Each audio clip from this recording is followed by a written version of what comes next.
ایک حدیث البتہ صحیح ہے، صحیح سند کے ساتھ، فضائل صحابہ کتاب ہے، احمد بن حنبل کی یہ روایت میں نے وہ 72 حدیث میں بھی شامل کی ہے کہ سیدنا علی رضی اللہ تعالیٰ عنہ کہتے ہیں کہ میری وجہ سے 2 گروہ گمراہ ہوں گے اور میری وجہ سے 2 گروہ دوزخ میں جائیں گے، ایک میری محبت میں غلوف کر کے اور ایک میری دشمنی میں غلوف کر کے۔ تو یہ سیدنا علی کا قول ہے، اور یہ محدثین کا پیٹ رول ہے کہ اگر کسی صحابی کا قول غیبی خبر سے متعلق ہو تو یہ امپلائیڈ ہوتا ہے کہ یہ نبی کے بتانے پر ہی موقوف ہے، یعنی نبی نے خبر دی ہے تب ان کو یہ مستقبل کی خبر پتا ہے، ورنہ نبی کے علاوہ تو کسی کے پاس علم غیب نہیں نہ ہوتا اللہ تعالیٰ کی طرف سے۔ کوئی اور شخص تو یہ دعویٰ نہیں کر سکتا میرے اوپر وحی نازل ہوتی ہے، تو نبی کو جتنا اللہ تعالیٰ علم غیب دیتا ہے، غیب پر اطلاع دیتا ہے، وہ امت تک پہنچا دی جاتی ہے۔ تو سیدنا علی جب یہ قول بیان کر رہے ہیں تو یقیناً یہ موقوف ہے نبی صلی اللہ علیہ وسلم کے بتانے کے اوپر۔ تو یہ 2 ایکسٹریم رویے امت میں آج تک موجود ہیں۔ لیکن اب مسئلہ یہ ہوتا ہے کہ چونکہ فرقہ واریت ہو جاتی ہے تو اہل سنت سے اگر آپ پوچھیں گے وہ کہیں گے جی وہ جس دوزخ میں جس گروہ نے جانا ہے نا وہ یہ رافضی شیعہ ہے، دیکھیں سیدنا علی کے بارے میں کتنا غلو کرتے ہیں۔ اچھا آپ شیعہ سے جا کے پوچھیں وہ کہیں گے جس بندے جنہوں نے حضرت علی کی دشمنی میں دوزخ میں جانا ہے وہ اہل سنہ ہے۔ یہ دیکھیں کہ یہ حضرت علی کی جب شان بیان ہونی شروع ہوتی ہے تو یہ شیعت کا فتویٰ لگا دیتے ہیں، ٹھیک ہے۔ تو یہ دونوں ایکسٹریم رویے ہیں۔ اہل سنت کے ہاں بھی ناسبی موجود ہیں جو سیدنا علی سے بغض رکھتے ہیں، آج تک موجود ہیں، اور ان کی زیادہ تر تعداد جو ہے وہ اہل حدیث اور دیوبند مکتبہ فکر کے اندر موجود ہے۔ آپ کچھ بریلیوں میں بھی ایک کا دکا دانے آنے شروع ہو گئے، اور اسی طریقے سے جو رافضیوں کی اکثریت ہے وہ اہل تشیع کے ہاں پائی جاتی ہے جو کہ سیدنا علی کے بارے میں غلو کرتے ہیں۔ اہل سنت کا درمیان میں مسلک ہے اس حوالے سے، اور اس میں میں وہ امام شافعی کا شعر کوٹ کروں گا ضرور، جو انہوں نے دیوان الشافعی ان کا اپنا دیوان چھپا ہوا ہے، اس میں کوئی سند کی ضرورت نہیں ہے، اور تمام ائمہ محدثین نے اپنی حدیث کی کتابوں میں اس قول کو نقل کیا ہے، اسماء الرجال کی کتابوں میں اس قول کو نقل کیا ہے۔ امام زاہبی رحمہ اللہ نے جو امام ابن تیمیہ کے شاگرد ہیں انہوں نے بھی نقل کیا، امام ابن تیمیہ نے بھی نقل کیا، اور امام ابن کثیر نے بھی، اور باقی سارے ائمہ نے، ابن حجر اسقلانی نے بھی، کہ امام شافعی فرمایا کرتے تھے ان کان رفضا حب آل محمد صلی اللہ علیہ وسلم، اگر آل محمد کی محبت کا نام رافضی یا شیعہ ہونا ہے فلیشہد الثقلان انی رافضی، تو جن و انس گواہ ہو جاؤ اس بات پہ کہ میں رافضی ہوں۔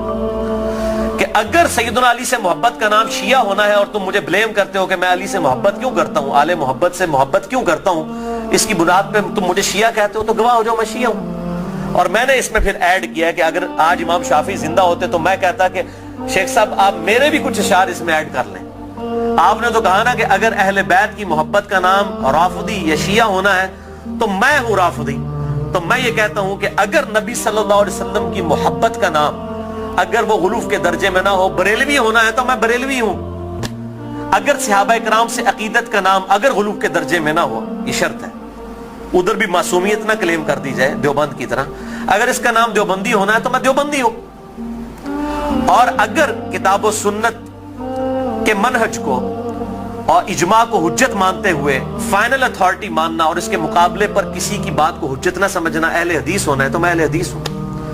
تو یہ صرف ایک سمجھانے کے لیے ایک جملوں کے طور پر ہے، باقی الحمدللہ ہم مسلمان ہیں اور ہمیں اسی پر فخر محسوس کرنا چاہیے۔